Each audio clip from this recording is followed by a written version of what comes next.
ini aku mau bacain buku diplomat pertama lagi. Sekarang udah yang bab 4. So langsung aja kita mulai.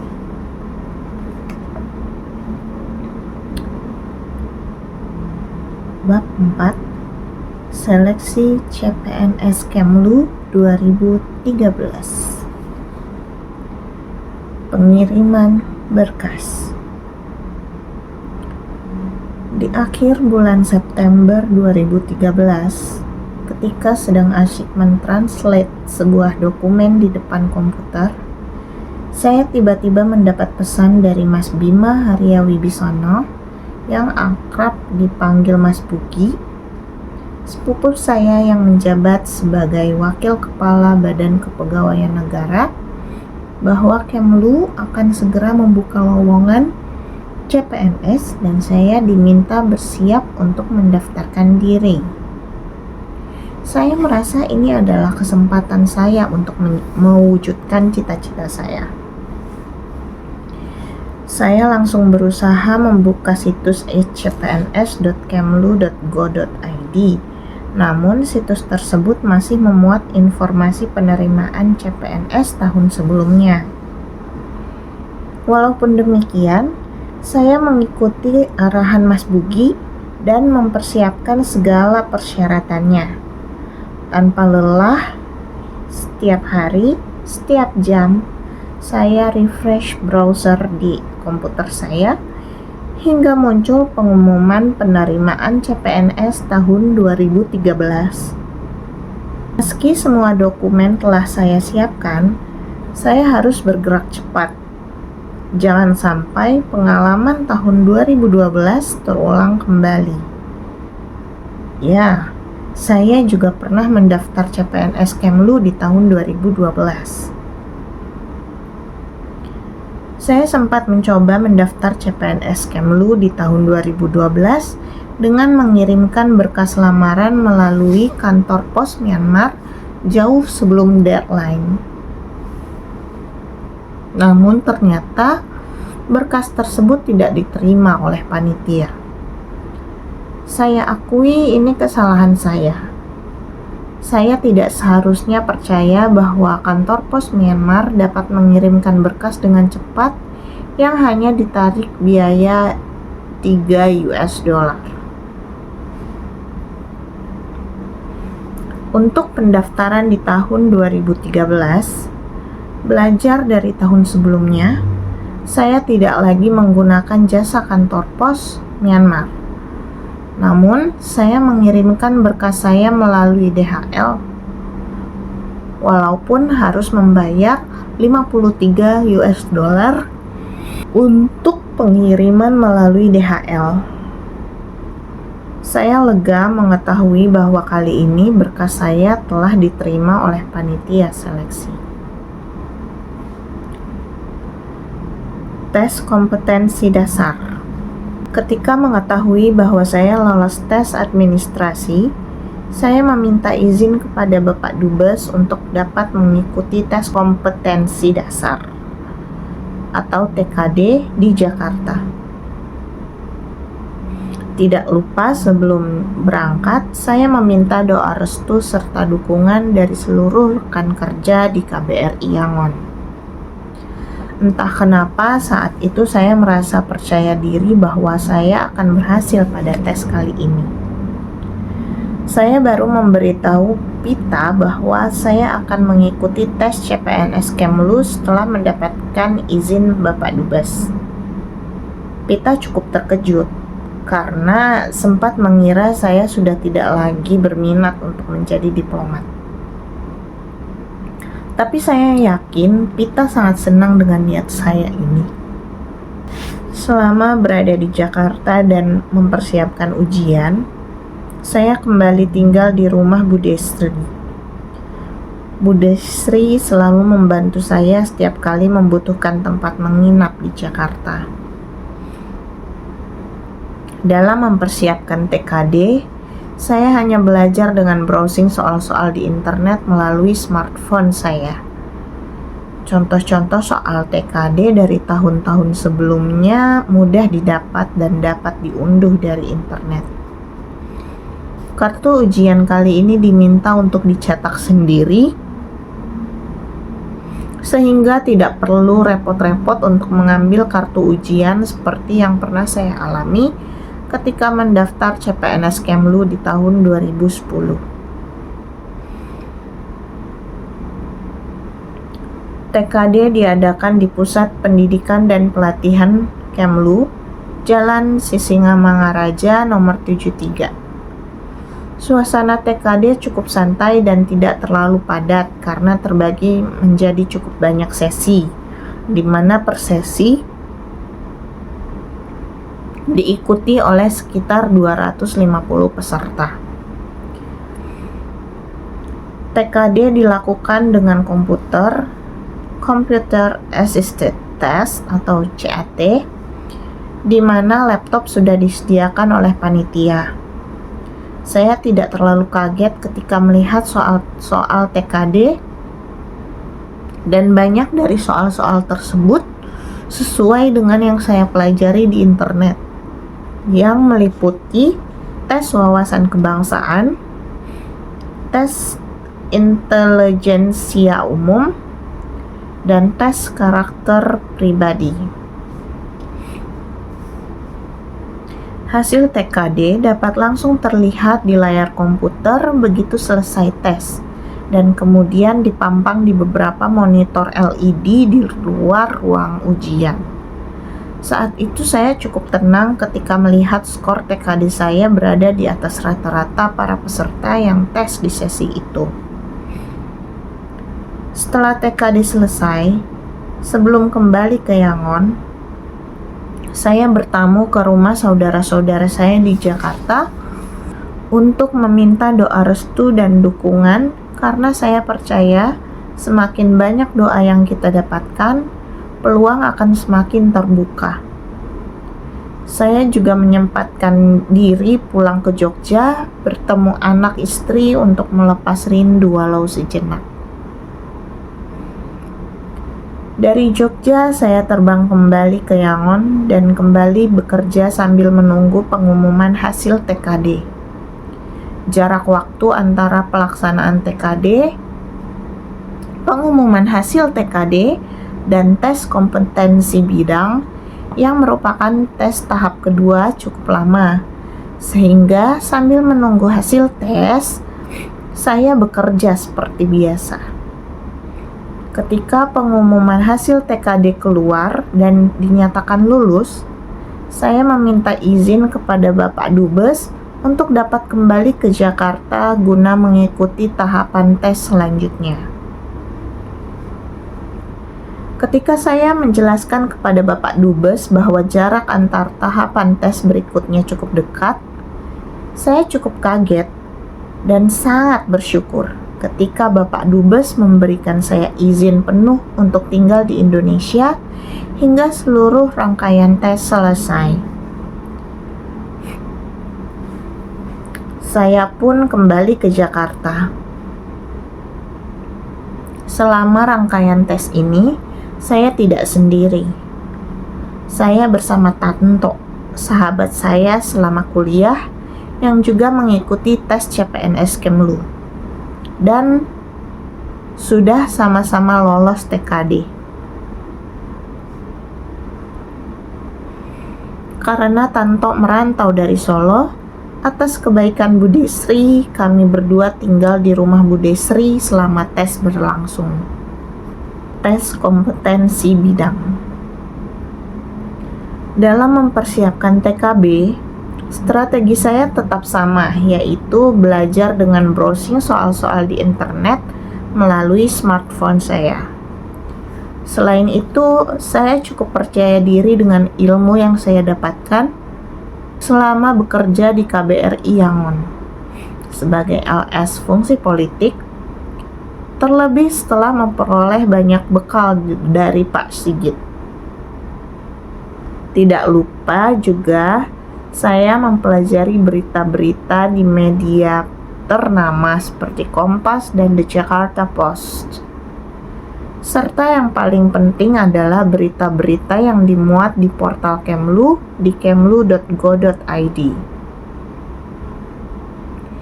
TKB diadakan di Arena Pekan Raya Jakarta di Kemayoran. Dari 5.186 peserta jalur pejabat diplomatik dan konsuler (PDK) yang mengikuti TKD, telah tersaring menjadi sekitar 1.450 peserta yang lolos untuk mengikuti TKB. Suasana di Kemayoran juga tidak terlalu ramai dibandingkan dengan yang saya alami ketika mengikuti tes di Kemayoran pada tahun 2010 yang mencapai lebih dari 10.000 orang. Selain harus siap dari segi substansi, saya juga harus siap secara fisik karena tidak disediakan meja untuk mengerjakan soal-soal. Hanya disediakan kursi, sehingga kita harus membawa alas papan sendiri untuk mengerjakan soal-soal TKB. Sulit mendapatkan posisi yang enak untuk mengerjakan soal, dan punggung bisa jadi sangat lelah. Soal-soal TKB berupa pilihan ganda dan esai. Ada yang menggunakan bahasa Indonesia, dan ada yang menggunakan bahasa Inggris. Terus terang, saya tidak punya bayangan apakah bisa lolos atau tidak di tahap ini. Saya merasa bisa mengerjakan soal-soalnya, tapi bagaimana jika pesaing saya banyak yang lebih bisa? Tapi saya berusaha untuk tetap positif. Karena diizinkan untuk tetap tinggal di Indonesia selama rangkaian tes, saya pulang ke kampung halaman saya di Jogja sambil menunggu pengumuman selanjutnya dan mempersiapkan berkas-berkas yang dibutuhkan seperti SKCK, kartu pencari kerja, surat keterangan sehat, dan surat keterangan bebas narkoba. Cukup senang juga dapat kembali berkumpul dengan anak istri.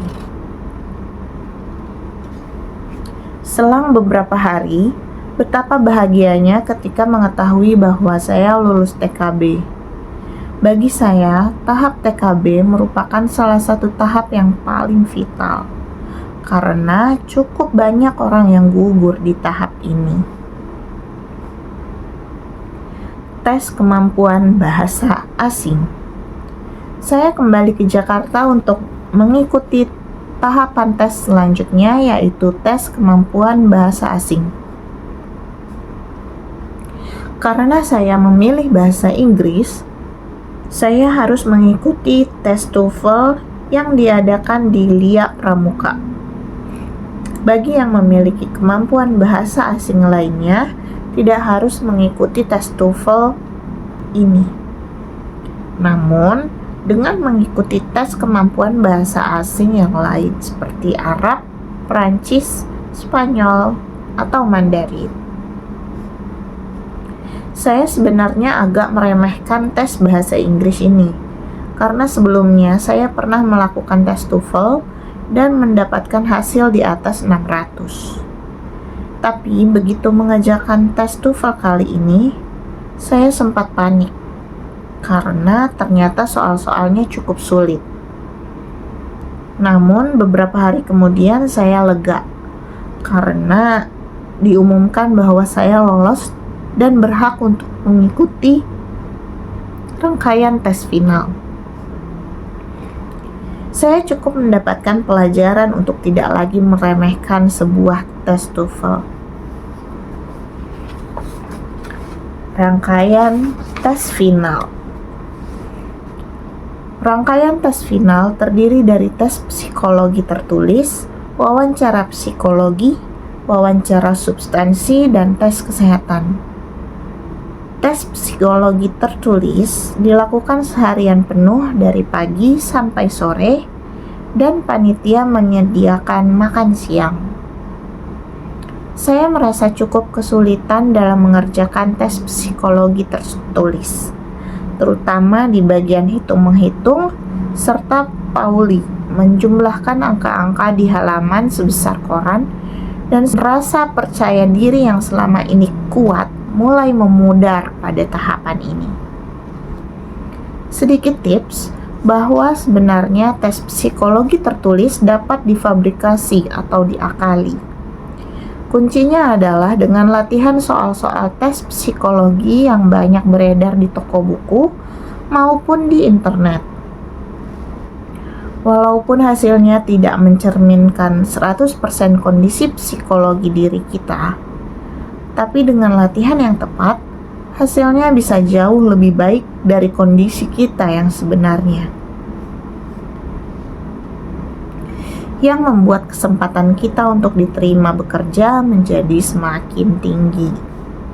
Pauli misalnya, jika kita sudah terbiasa berlatih menjumlahkan angka-angka, pasti kita akan dengan mudah mengerjakannya dengan cepat. Selain itu, ada tes warteg atau tes menyelesaikan gambar. Jika kita sudah berlatih sebelumnya, kita tidak akan bingung ketika diminta untuk meneruskan gambar. Kita akan lebih cepat dalam menyelesaikan dan hasil gambar bisa maksimal karena sudah dipersiapkan sebelumnya. Beberapa hari kemudian, saya mengikuti tes wawancara psikologi. Saya diwawancarai oleh seorang bapak-bapak, sepertinya anggota TNI, dengan gaya bicara yang sangat kaku. Saya ditanya mengenai pengalaman kerja, pengalaman tinggal di luar negeri, dan pertanyaan seperti, terobosan apa yang dapat Anda buat jika Anda diterima sebagai PNS di Kementerian Luar Negeri? Well, sebagai seorang LS, saya menjawab berdasarkan pengalaman saya di KBRI Yangon dan menjelaskan mengenai apa-apa saja yang perlu diperbaiki atau ditingkatkan. Karena saya membayangkan budaya kerja di KBRI tidak akan terlalu berbeda dengan budaya kerja di Kemlu. Saya kemudian berpikir, bagaimana orang-orang tanpa pengalaman kerja di KBRI dapat menjawab pertanyaan seperti ini? Pasti mereka jenius semua. Saya juga cukup terkejut ketika saya ditanya mengenai hasil tes psikologi tertulis saya yang mungkin kurang meyakinkan. Hasil tes Pauli saya tiba-tiba diletakkan di atas meja dan si bapak bilang, "Kamu lambat. Satu halaman saja tidak selesai. Kenapa ini?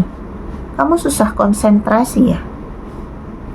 Sontak saya langsung jawab dengan nada yang sedikit ketus, "Pak, saya dari dulu memang lemah dalam berhitung, makanya saya lambat. Dan karena itu saya memilih jurusan hubungan internasional yang tidak ada hitung-menghitungnya." Saya dalam hati memang mengetahui bahwa saya kurang berlatih untuk Pauli, karena memang sangat melelahkan. Si bapak hanya manggut-manggut dan tidak lama setelah itu saya dipersilahkan keluar. Setelah wawancara psikologi itu, mental saya sedikit drop. Melihat ekspresi si bapak itu, saya jadi tidak yakin bahwa saya akan diterima. Tapi saya terus berdoa. Beberapa hari kemudian, saya harus menghadapi ujian yang menurut saya paling berat, yaitu wawancara substansi. Saya dan Tanto mendapatkan giliran wawancara pada hari yang berbeda. Tanto mendapatkan giliran awal dan dia tampak sangat pede dan puas terhadap hasil wawancaranya. Saya pun menanyakan hal-hal yang terjadi di ruang wawancara kepada Tanto, dan dengan semangat ia menceritakan semua yang terjadi ketika wawancaranya. Pada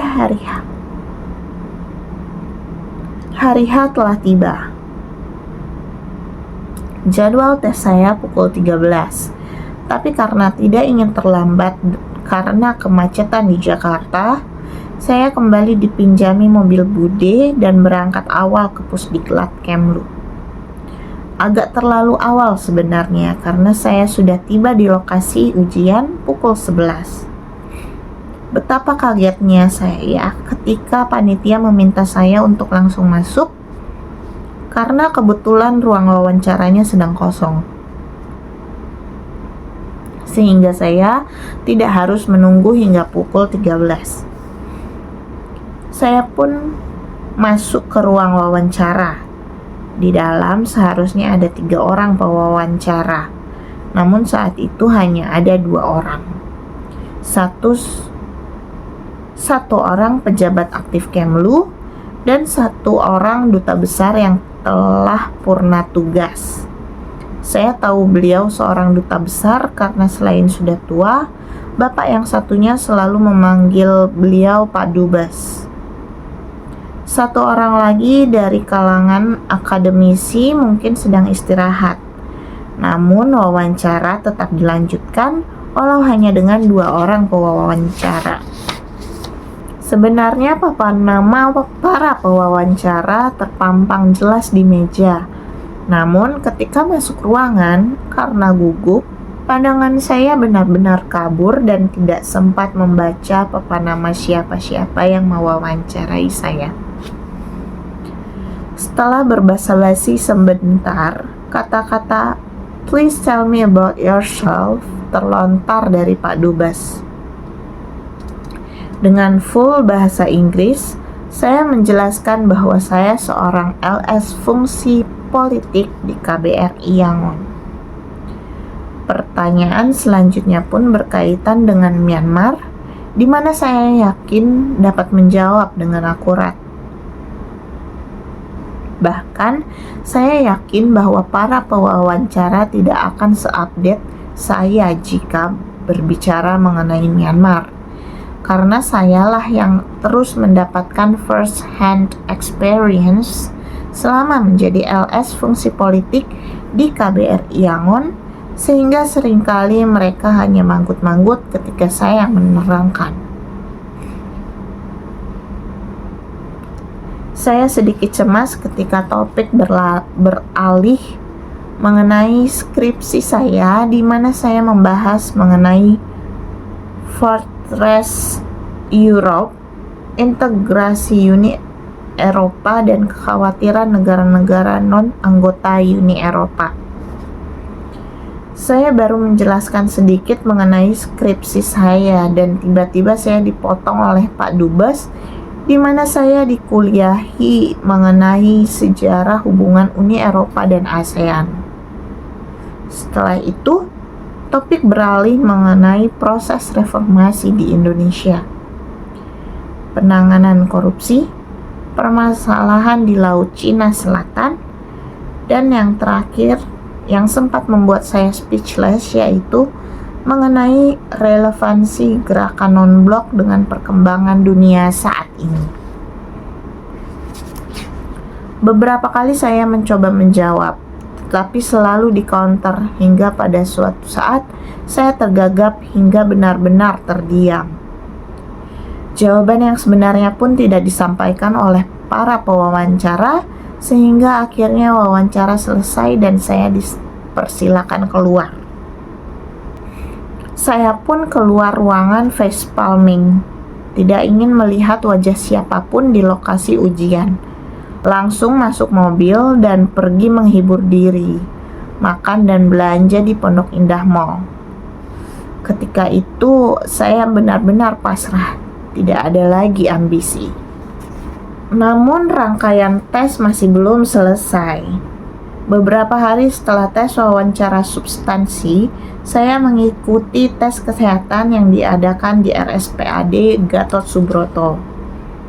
Sampel urin dan darah diambil, dilakukan ronsen paru-paru, penyakit dalam, serta diminta mengerjakan tes MMPI atau psikiatri. Tes kesehatan tidak dapat diremehkan. Banyak yang datang tes kesehatan dengan apa adanya, namun tidak dengan saya. Saya mempersiapkan diri untuk mengikuti tes kesehatan ini. Dari awal diberitahu bahwa akan ada seleksi CPNS. Saya menjaga makanan, utamanya menjaga angka gula dan kolesterol, menjaga berat badan, serta rajin berolahraga agar memperoleh hasil yang baik pada tes kesehatan. Setelah rangkaian tes final selesai, saya kembali ke Myanmar yang kebetulan sedang sibuk dengan agenda SEA Games ke-27, sehingga saya terus sibuk bekerja hingga tidak terlalu memikirkan hasil tes saya. Kebetulan sekretaris pribadi Pak Dubes sedang cuti, sehingga sayalah yang harus mendampingi Bapak Dubes selama kegiatan SEA Games di Myanmar. Entah bagaimana awal mulanya, namun ketika saya sedang berada di dalam mobil dengan Bapak Dubes, saya memperoleh wejangan dari Bapak Dubes yang akan selalu saya ingat.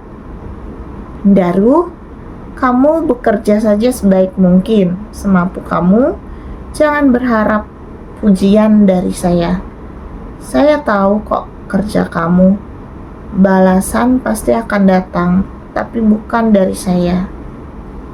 What does Pak Dubes imply? Dalam hati saya. Hadiah tahun baru terindah. Akan dilanjut di video berikutnya.